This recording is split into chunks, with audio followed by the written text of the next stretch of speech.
आगे सुनिए परमेश्वर की वाणी। अब आगे परमात्मा कह रहे हैं इसमें कि आपने मुझ रामपाल दास को भी ऐसा मानना पड़ेगा कि जैसे कबीर परमात्मा ही कह रहे हैं। गुरु जी कह रहे हैं यदि कल को तुम्हारे सामने भगवान आ जाए इस दास की स्थान पे, गुरु जी कह रहे हैं कि मेरी जगह पे मान लीजिए भगवान आ जाएं कबीर जी और आके तुम्हें ये आदेश दें, तुम्हें सत्संग सुनाएं कि बच्चों बीड़ी नहीं पीनी, शराब नहीं पीनी, मांस नहीं खाना, तो तुम उनका आदेश मानोगे या नहीं मानोगे? तो गुरु जी कह रहे हैं कि मानोगे। क्यों? क्योंकि तुम्हें पता है कि भगवान कह रहा है।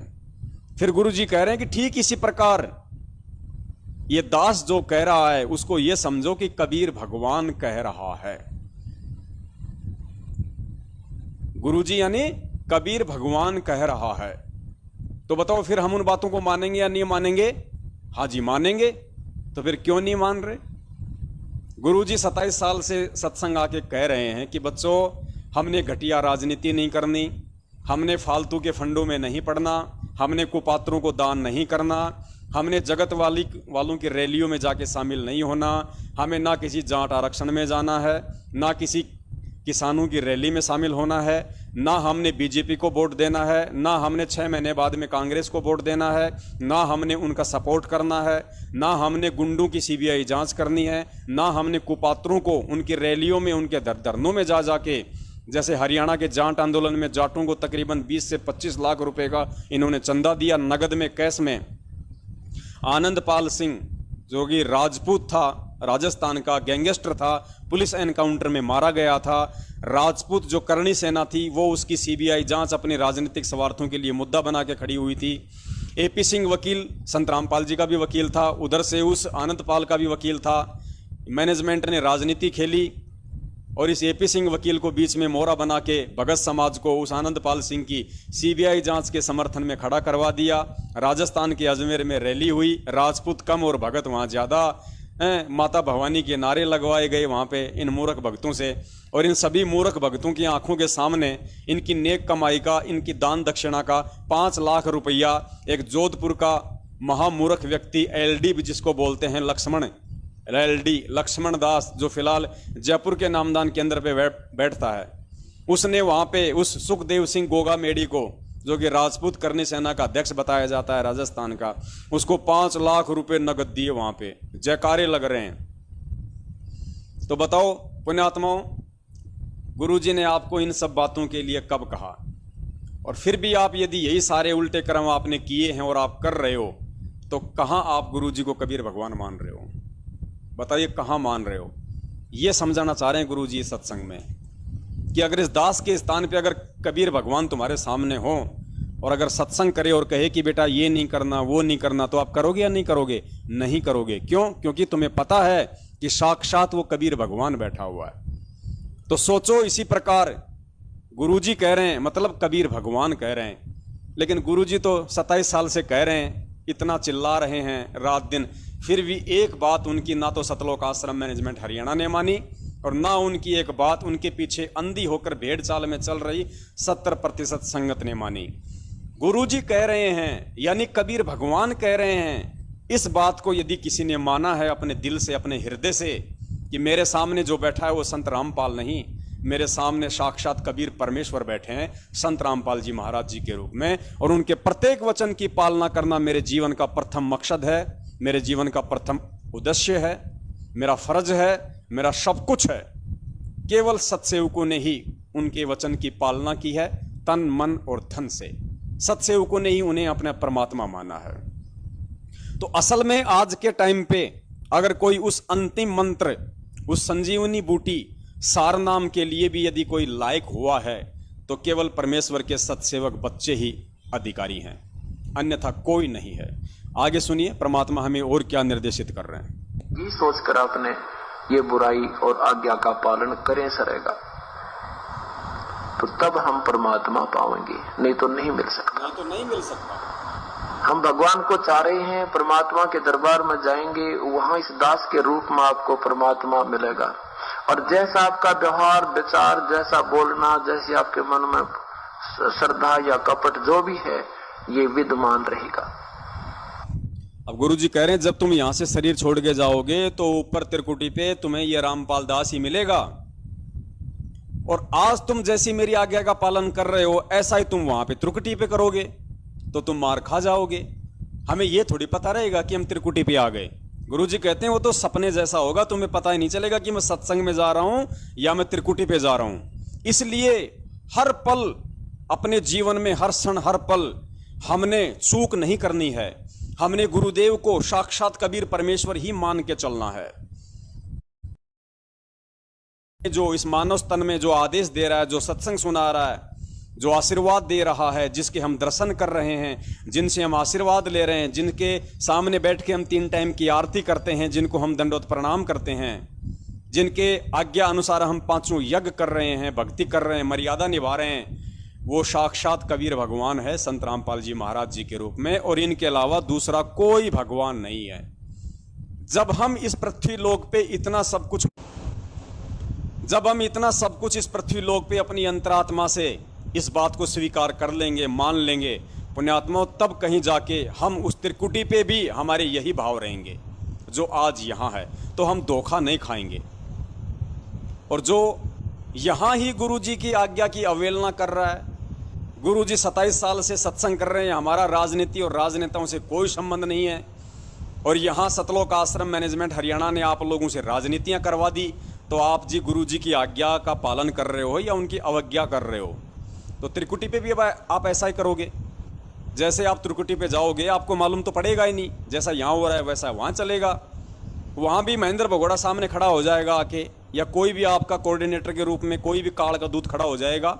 वो काल स्वयं आपके कोऑर्डिनेटर के रूप में खड़ा हो जाएगा, जो आज आपको पीले पर्चों के माध्यम से आदेश दे रहा है, और जिनके आदेशों पे आप आंख बंद करके इस ज्ञान आधार को छोड़ के विश्वास कर रहे हो, ठीक ऐसा ही आप वहां करोगे। वहां भी ऐसी दुनिया, ऐसा सब कुछ होगा जैसा इस पृथ्वी लोक पे। आपको पता ही नहीं चलेगा कि मैं धरती पे हूं या मैं त्रिकुटी पे हूं, और वो तुरंत आपके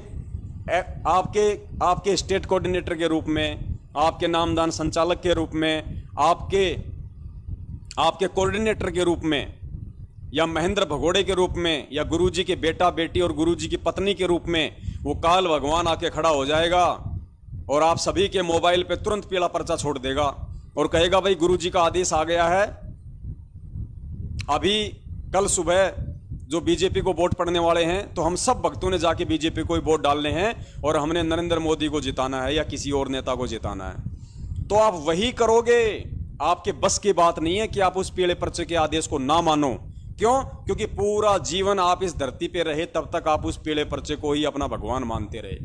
आप उन्हीं कोऑर्डिनेटरों के उन तानाशाही फरमानों को गुरुजी का आदेश मान के अपनी मंद बुद्धि के चलते आप उनकी पालना करते रहे। तो ऐसा ही आप त्रिकुटी पे करोगे, वहां भी आप बिल्कुल ज्ञान को आधार नहीं बना पाओगे। इसीलिए परमात्मा मानव तन में आके यहाँ हमसे पहले ही भक्ति की रिहर्सल करवाते हैं, हमारे से भक्ति का अभ्यास करवाते हैं, ताकि हम अंतिम समय में इस भक्ति मार्ग में त्रिकुटी पे धोखा ना खाएं और हम परमेश्वर के वचन पे अटल रहें, दृढ़ रहें। आगे देखिए परमेश्वर क्या बता रहे हैं।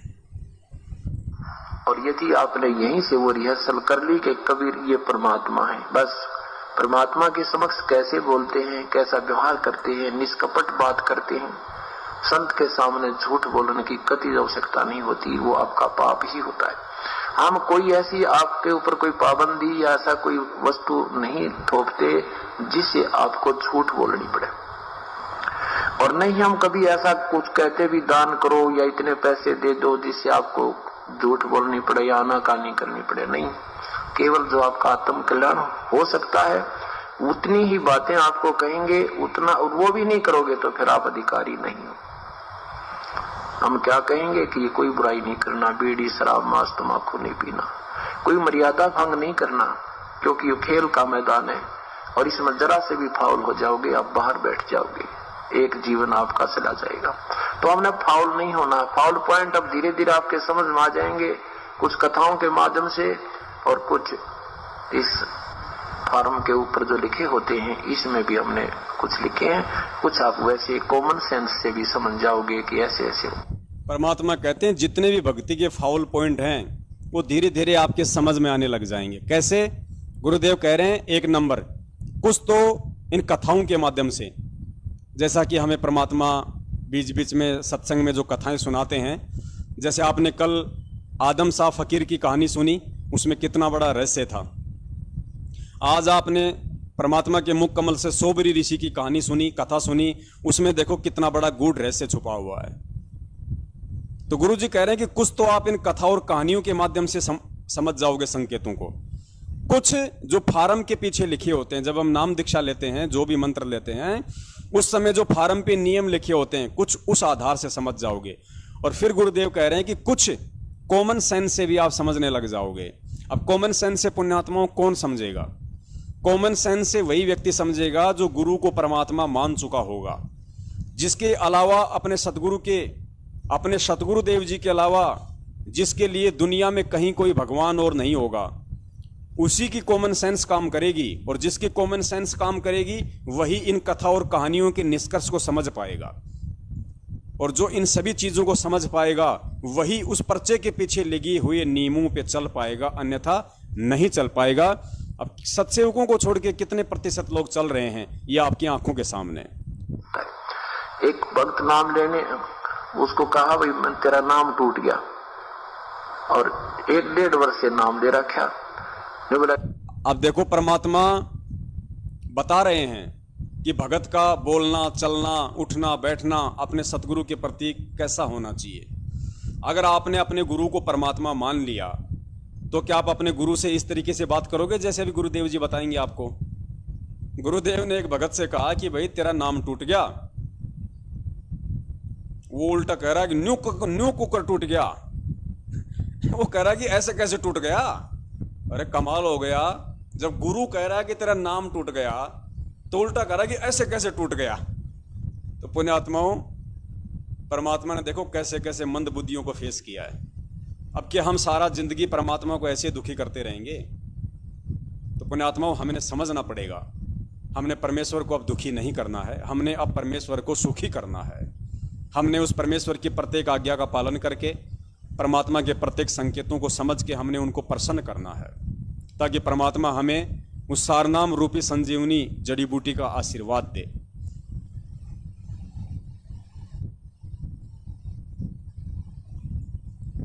कुछ कथाओं के माध्यम से और कुछ इस फार्म के ऊपर जो लिखे होते हैं, इसमें भी हमने कुछ लिखे हैं। कुछ आप वैसे कॉमन सेंस से भी समझ जाओगे कि ऐसे ऐसे होता है। एक भक्त नाम लेने, उसको कहा भाई मैं तेरा नाम टूट गया, और 1-1.5 वर्ष से नाम ले रखा। जो बोला नो कुकर टूट गया। अरे तेरा गजब भैया, गुरु जी कह रहे हैं तेरा नाम खंड हो गया, और आगे से ये बोल रहा है नो कुकर टूट गया।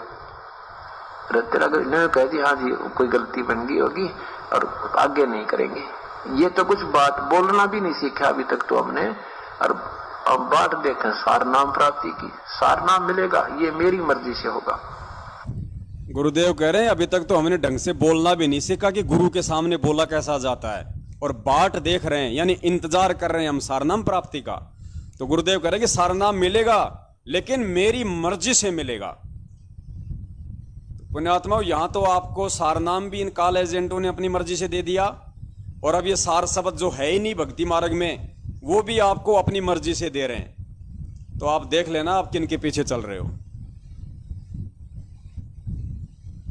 तो हमने फाउल नहीं होना। फाउल पॉइंट अब धीरे धीरे आपके समझ में आ जाएंगे, कुछ कथाओं के माध्यम से और कुछ अब धीरे धीरे आपके समझ में आ जाएंगे, कुछ कथाओं के माध्यम से और कुछ इस फार्म के ऊपर जो लिखे होते हैं, इसमें भी हमने कुछ लिखे हैं।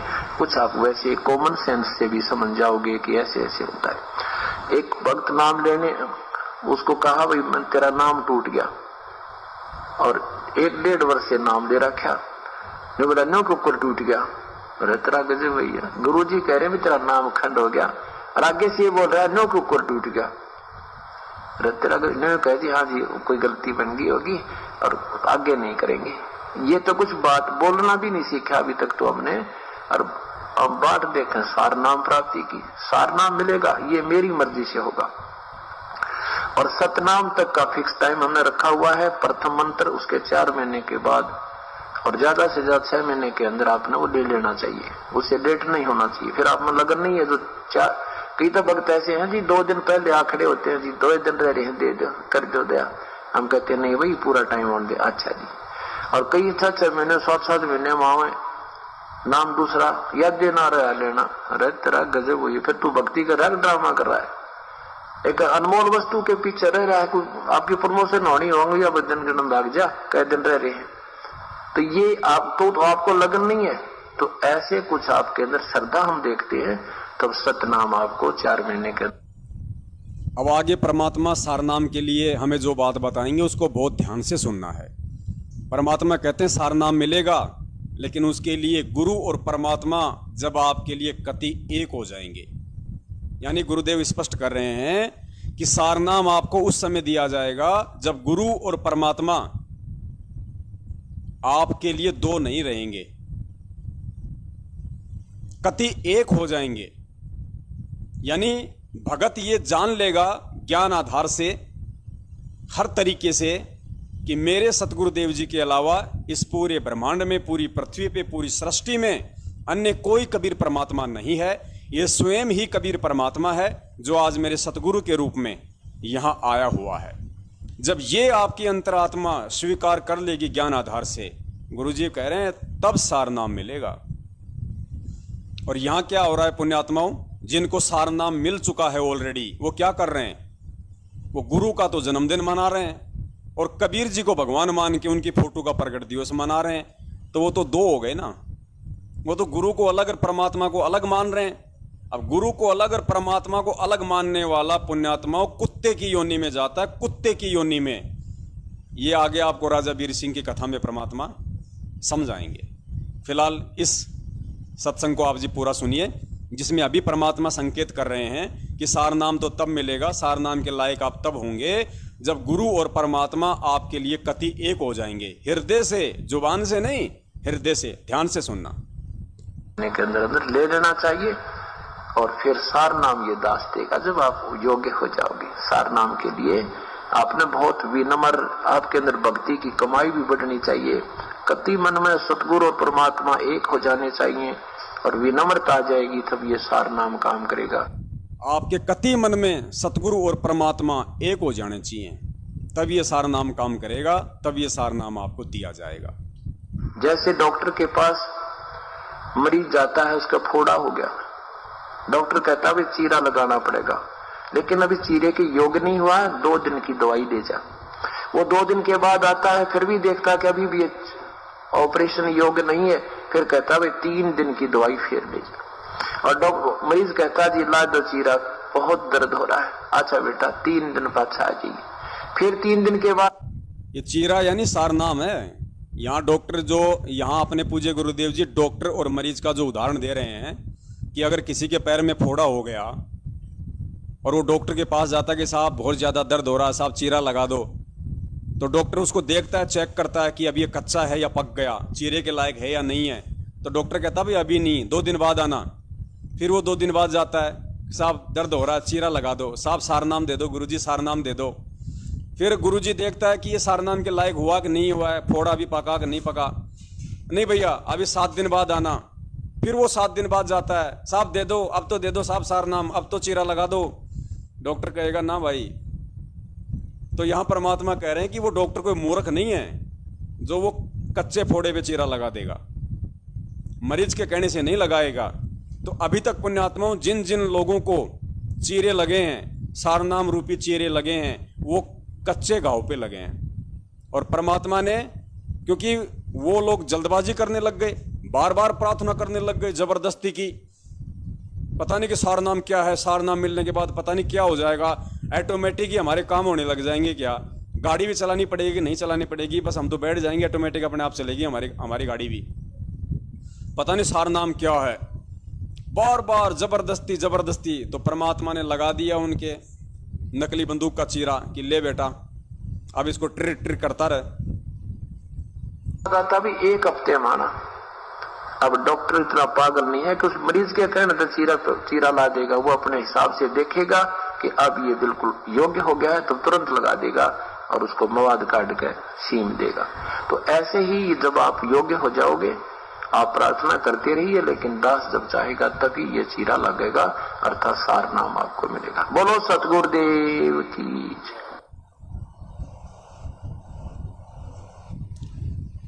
पुण्यात्माओं, समझदार को संकेत ही काफी होता है। आगे 2 छोटे छोटे सत्संग और हैं, उसके बाद परमात्मा लाइव साध संगति का समापन करवाएंगे, लेकिन वो समझना हमारे लिए बहुत ज़रूरी है। वैसे तो बहुत लंबा था, लेकिन क्या करें, थोड़ा शॉर्ट में चलना पड़ेगा, क्योंकि 7 दिन तक हमारा ये प्रोग्राम चलेगा नकली सार शब्द के ऊपर, ताकि अच्छे से हमें समझ में आ जाए कि हमें क्या करना चाहिए गुरुदेव जी के सार जेल से बाहर आने तक। तो आगे परमात्मा ने राजा बीर सिंह बघेल का उदाहरण दिया है एक छोटे से सत्संग के माध्यम से। 4 मिनट का सत्संग है, बहुत ही गहरा संकेत उसमें परमात्मा ने दिया है कि राजा बीर सिंह बघेल किस प्रकार जब काशी में परमात्मा आए हुए थे कबीर नाम से, तो राजा बीर सिंह बघेल और एक जो वो पंडितानी थी, वो दोनों उसको केवल अपना गुरु ही मानते थे और भगवान वो किसी और को मानते थे। वो पंडितानी तो जगन्नाथ को भगवान मानती थी और जो राजा बीर सिंह बघेल था वो केवल कबीर जी को खाली संत ही मानता था और जबरदस्ती कर रहे थे, जी सार नाम दे दो, जी सार शब्द दे दो, सार शब्द दे दो, जी सार नाम दे दो, आप कहते हो उसके बिना मोक्ष नहीं। तो परमात्मा ने देखा बहुत ज़्यादा जल्दबाजी कर रहा है, तो थोड़ी सी इसकी मैं फड़क निकाल दूं। तो परमेश्वर ने उनकी फड़क निकाली, परमात्मा ने अपनी पहचान करवाई, उनको वास्तविकता से परिचित करवाया कि नालायकों, जब तक गुरु और परमात्मा दोनों को एक नहीं समझोगे तब तक ये सार नाम दे भी दूंगा तो काम नहीं करेगा। और परमात्मा ने उस समय तक उसको सतनाम दे दिया था और सतनाम देने के बाद जब उसकी परीक्षा ली और जब वो समझा कि वास्तव में तो खुद ही कबीर परमात्मा है, मैं तो इसको सामान्य संत ही समझ रहा था, तब कबीर परमेश्वर ने कहा कि नालायक, तो कहां सार नाम सार शब्द लेने के चक्कर में पड़ रहा था, दोबारा से प्रथम नाम ले, फिर सतनाम ले, फिर आगे जाके तेरे को सार नाम दूंगा। तो राजा बीर सिंह बघेल को परमात्मा ने दोबारा से प्रथम नाम दिया। तो पुण्यात्माओं, ये जिन लोगों को ये कहते हैं हमें सार नाम मिल चुका है गुरुजी से, और खुद ही ये काल एजेंट संगत को सार शब्द बांट रहे हैं आलू टमाटर की तरह, ये खुद क्या गुरुजी को परमात्मा मानते हैं? ये खुद तो गुरुजी का जन्मदिन मना रहे हैं, खुद इस कबीर परमेश्वर को कहते हैं कि संत रामपाल जी महाराज तो उस कबीर परमात्मा का भेजा हुआ संत है, उनका संदेश वाहक है, उनका मैसेंजर है, कबीर परमात्मा का दास है। गुरु जी का तो जन्मदिन मना रहे हैं और कबीर जी की फोटो का प्रगट दिवस मना रहे हैं। तो अब जब आप ये कथा सुनेंगे राजा बीर सिंह बघेल की और बहन चंद्र प्रभा की, हाँ बिल्कुल मालीराम भगत जी दया परमात्मा की दास, थोड़ा सा इसमें कंफ्यूज था कि उसका नाम चंद्र प्रभा था या फिर शशि प्रभा था, क्योंकि परमात्मा ने एक सत्संग किया था उसमें परमात्मा ने उसका नाम शशि प्रभा भी बताया था। बाद में परमेश्वर ने फिर उसका खुलासा किया कि वो मेरे से गलती से बोला गया, उसका नाम चंद्र प्रभा ही था। तो वो गलती नहीं थी परमात्मा की, ना परमात्मा कभी कुछ गलती से बोलता है। वो वैसी ही परीक्षा थी आप और हम सभी की, जैसी परीक्षा परमात्मा ने सोबरी ऋषि की कथा के माध्यम से विश्वकर्मा की जगह विश्वामित्र बोला था। तो वो चंद्र प्रभा और राजा बीर सिंह बघेल का एक छोटा सा एक किस्सा है। जब हम इसको सुनेंगे तो पुण्यात्माओं दूध का दूध और पानी का पानी हो जाएगा कि किस प्रकार राजा बीर सिंह बघेल धोखे में था। वो भी साक्षात 650 साल पहले आए हुए उस कबीर परमेश्वर को एक संत ही मान रहा था और जिद कर रहा था कि जी मुझे सार नाम दे दो, मुझे सार शपथ दे दो। परमात्मा ने कैसे उन दोनों की फड़क निकाली, आप ध्यान से सुनिए, कितना अच्छा समझ में आएगा। देखो जो चंद्र प्रभा थी वो उन्होंने गुरु तो बना रखा था उस समय कबीर जी को, और वो धोती बना रही थी किसके लिए? जगन्नाथ के लिए। तो पुण्यात्माओं आज ये लाखों की संगत, ये गुरु तो मान रही है संत रामपाल जी महाराज जी को और भगवान मान रही है कबीर जी की फोटो को, और उसका तो मनाती है प्रकट दिवस, उस फोटो का तो मनाती है प्रकट दिवस। जो कोई भी फोटो स्टूडियो वाला 10 रुपए में निकाल के दे देता है उसका तो मना रही है प्रकट दिवस। और जो साक्षात 8 सितंबर 1951 से धरती पे प्रकट हैं संत रामपाल जी महाराज जी के रूप में, उसका मना रही है जन्मदिन। तो ये तो राजा बीर सिंह बघेल से भी गए गुजरे हैं। अब बताइए इनको परमात्मा कैसे असली सार नाम दे देगा? और ये कहां से लोगों को सार शब्द देने के लायक हैं, योग्य हैं? पुण्यात्माओं, इससे बढ़कर और क्या बताएं। अब समझदार को तो संकेत ही काफी होता है। फिर भी सुनिए परमात्मा का ये अनमोल सत्संग। तो ये देखना है आपने, इसका निष्कर्ष क्या निकलेगा इस स्टोरी का। ये केवल कथाएं नहीं है, ये हमारे लिए बहुत काम की वस्तु है। अब गुरुजी क्या कह रहे हैं कि पुण्यात्माओं, अब ये देखना है कि इस कथा का निष्कर्ष क्या निकलेगा, क्योंकि ये खाली हमारे लिए कथाएं नहीं है, हमारे लिए बहुत महत्वपूर्ण है। पुण्यात्माओं, हमने गुरुदेव जी के प्रत्येक शब्द को हीरे मोती लाल की तरह लेना है। भले ही हमें समझ में ना आ रहे हो, लेकिन परमात्मा के मुख कमल से कहा गया कोई भी शब्द अनायास नहीं होता है, फालतू नहीं होता है। हमें समझ में ना आए वो अलग बात है, जबकि परमेश्वर के प्रत्येक शब्द का एक गहरा रहस्य होता है, गहरा। तो यही परमात्मा कह रहे हैं कि पुण्यात्माओं, अब ये देखना इसकी इस कथा का निष्कर्ष क्या निकलेगा। और पुण्यात्माओं, वर्तमान समय में वही परिस्थितियां चल रही हैं जो 650 साल पहले राजा वीर सिंह बघेल और चंद्रप्रभा के सामने थी। ये बात सुनी उस बहन ने, वह गदगद होगी, सुख वस्तु है। अब जब ये बात सुनी उस बहन ने, वह गदगद होगी, शुक्र मनाया जगन्नाथ भगवान का। हे जगन्नाथ भगवान, आपने मेरी इज्जत रख दी। 2 दिन की दवाई दे जा। वो 2 दिन चीरा ला नहीं है, ये हमारे लिए बहुत काम की वस्तु है।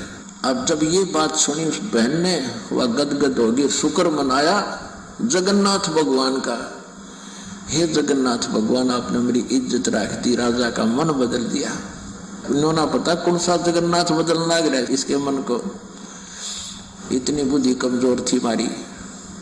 और कहा, सारी बात सुनकर कहने लगी, भाई ना तो मैं रथ में बैठूं, मैं तो पैदल जाऊंगी। राजा का शुक्रिया है, अगर तुम मेरे साथ चलो तो मुझे कोई इतराज नहीं। ऐसा ही हुआ। लड़की चली गई, सैनिक साथ चल पड़े रथ लेकर। खाने पीने की व्यवस्था उसमें अपनी ले ली, वो लड़की पैदल गई वहां तक। अब शाम में पहुंचे, सुबह नहा धोकर उस बहन ने वह अपनी जो धोती हाथ से बना रखी थी वो चादर लेकर भगवान जगन्नाथ के मंदिर में मूर्ति के चरणों में रखना चाहिए। रखते ही और कहा कि इस दासी की तुच्छ भेंट स्वीकार करना जगन्नाथ। वो धोती वहां से उठी और उस जगन्नाथ के मंदिर के प्रांगण में जाकर पड़ी। और आकाशवाणी हुई कि नालायक, जगन्नाथ तो काशी में बैठा है, वो कबीर परमात्मा इज जगन्नाथ। तो कि धक्के खाना गई, कलेजा फट गया उस लड़की का, रोआ बुरी तरह। वो भगवान स्वयं है कबीर जी। वो वहीं से रोने लगी थी,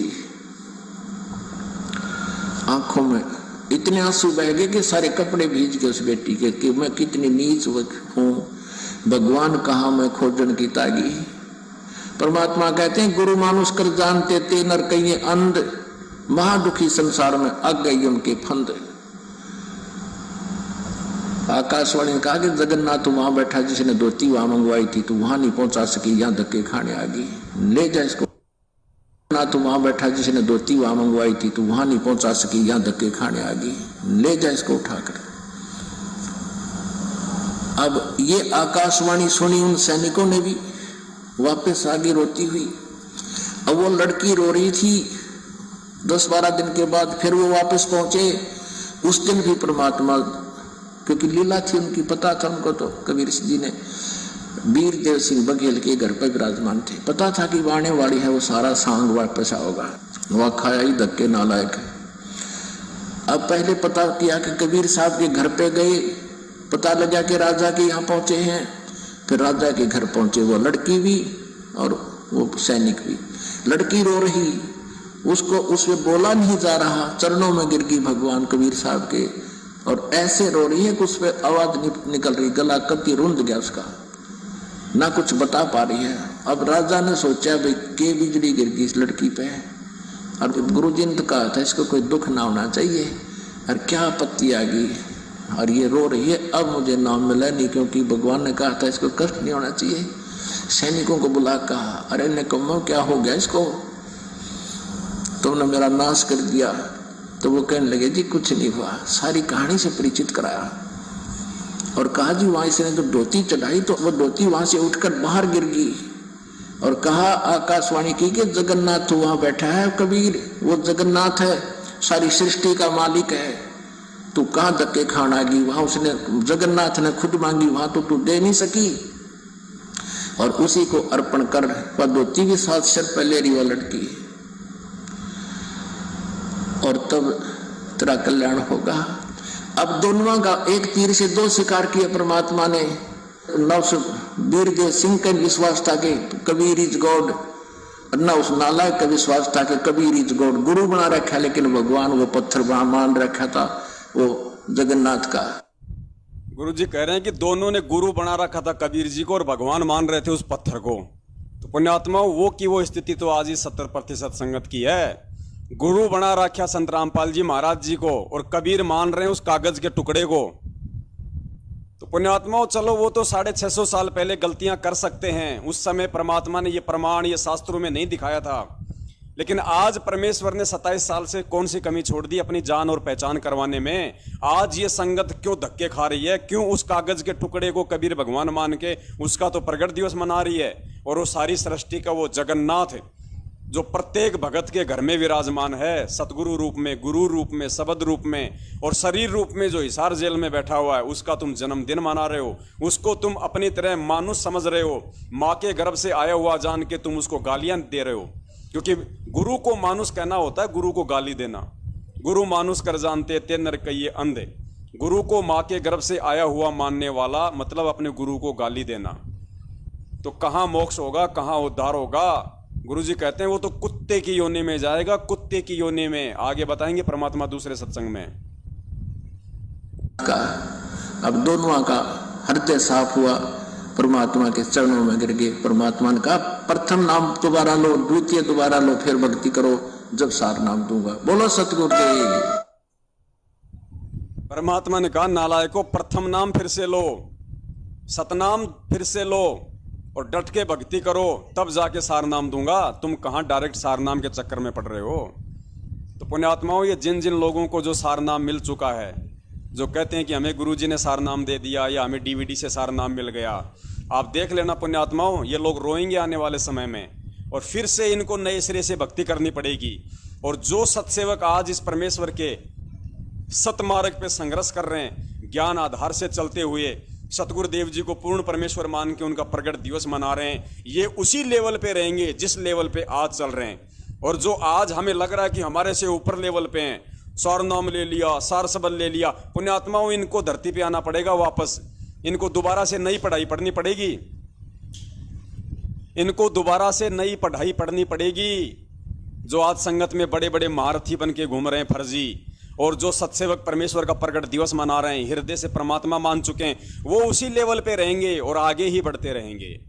अब आगे देखिए, परमपिता परमेश्वर ने उसी राजा वीर सिंह बघेल का एक दूसरे सत्संग में जिक्र करते हुए स्पष्ट रूप से कह दिया कि जो गुरु और परमात्मा को दो मान के चलता है वो कुत्ते की योनि में जाता है।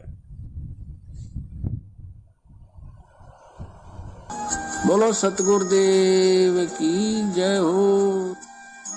वह बोल नहीं सकी, इतना कहकर बहुत बुरी तरह फूट कर रोई। तो सिपाहियों ने बताया कि महाराज वहां ऐसे ऐसे बनी। वीर सिंह भी कान खड़े हो गए को तेरे की, क्यों जब तक वीर सिंह भी ने सोचा था ये साधारण व्यक्ति होगा, गुरु है तो से। अब हम गुरु को जब तक यही समझते हैं कि गुरु है तो से, तो कोई लाभ नहीं है। तक यही समझते हैं कि गुरु है तो से, तो कोई लाभ नहीं है। कहते गुरु मानस कर जानते वह नर कहिए अंध, फिर महादुखी संसार में आ गए यम के फंद। इतना महाराज ने गुरु को महत्व दिया है। अभी आपको चैप्टर प्रकरण सुनाएंगे, इंसान होगा तो उस बात पर परख जाएगा। गरीबदास महाराज भी आए, जब इंसान रूप में थे, रोटी भी खाया करते थे।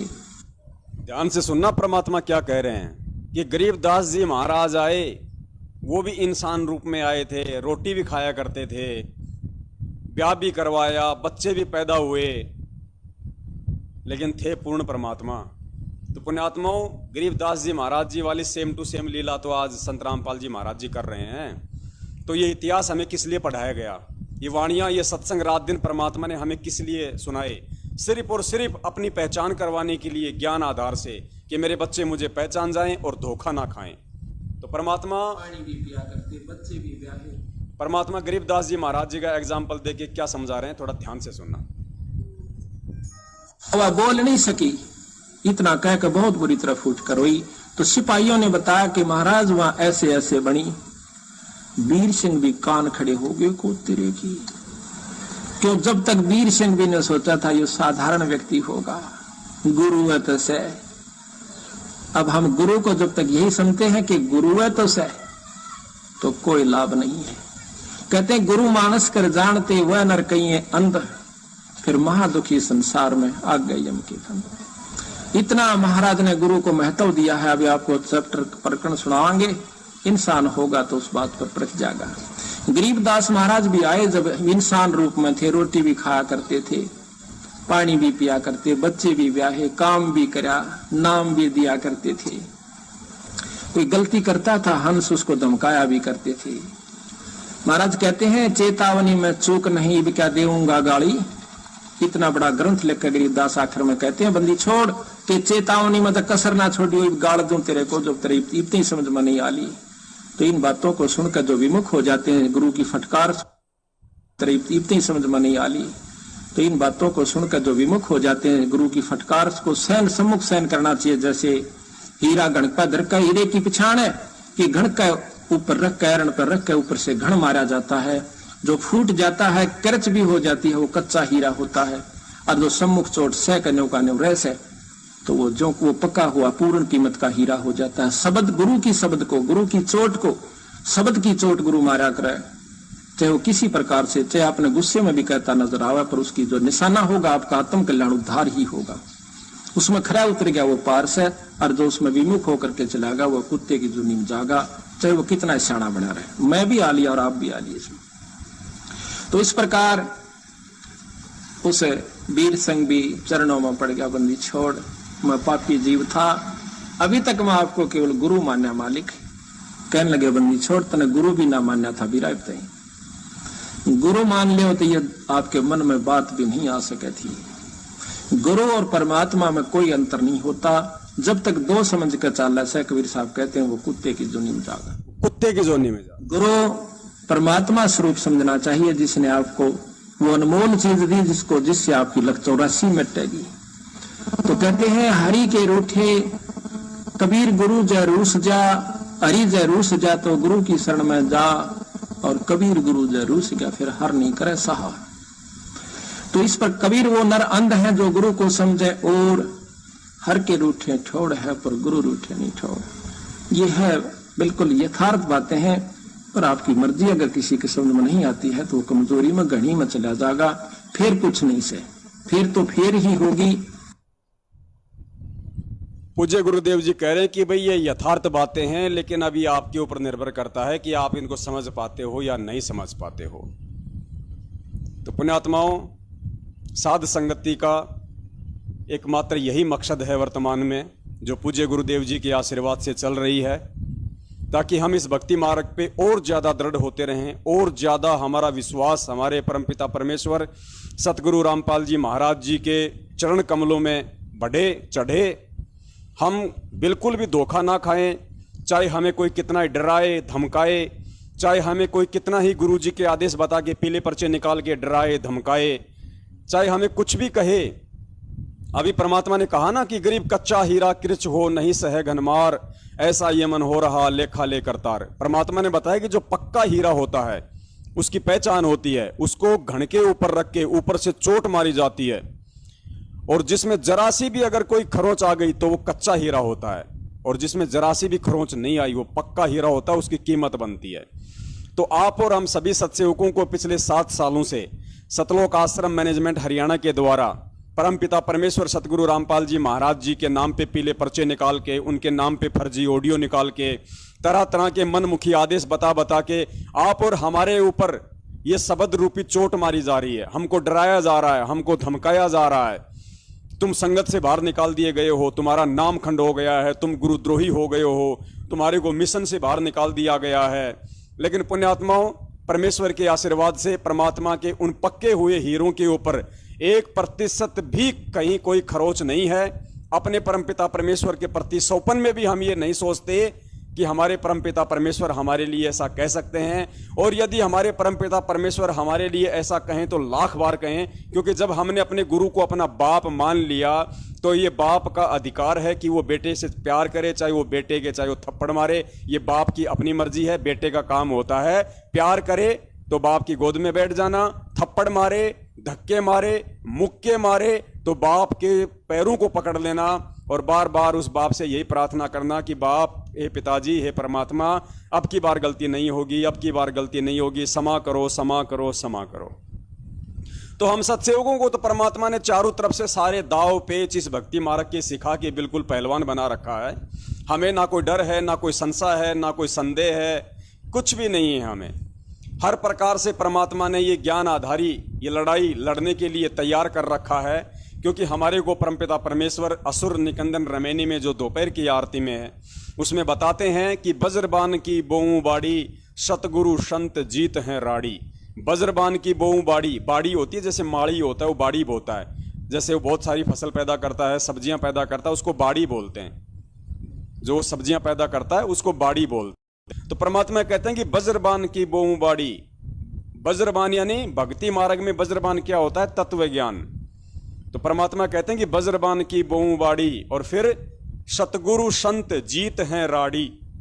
सतगुरु संत यानी सतगुरु के सच्चे भगत जीत हैं राड़ी। राड़ी यानी झगड़ा, फसाद, लड़ाई, जो ज्ञान आधारी लड़ाई जो काल भगवान और उसके एजेंटों के साथ जब होगी मेरे बच्चों की, तो मेरे जो संत होंगे, मेरे भक्त, मेरे द्वारा जो सत्साई पुण्यात्माओं, बीच में थोड़ा डिस्कनेक्ट हो गया था, परमात्मा ने फिर से चालू करवा दिया है। वैसे हम वीडियो के एंड में ही हैं। तो परमेश्वर ने हमें जो वाणी बताई है कि बज्रबान की बोऊ बाड़ी, सतगुरु संत जीत हैं राड़ी। तो परमेश्वर के सत्सेवक बच्चे अपने परमपिता परमेश्वर सतगुरु रामपाल जी महाराज जी के द्वारा जो तत्व ज्ञान रूपी बज्रबान की बाड़ी, जो ये सत्संग है, ये हमारी बाड़ी है,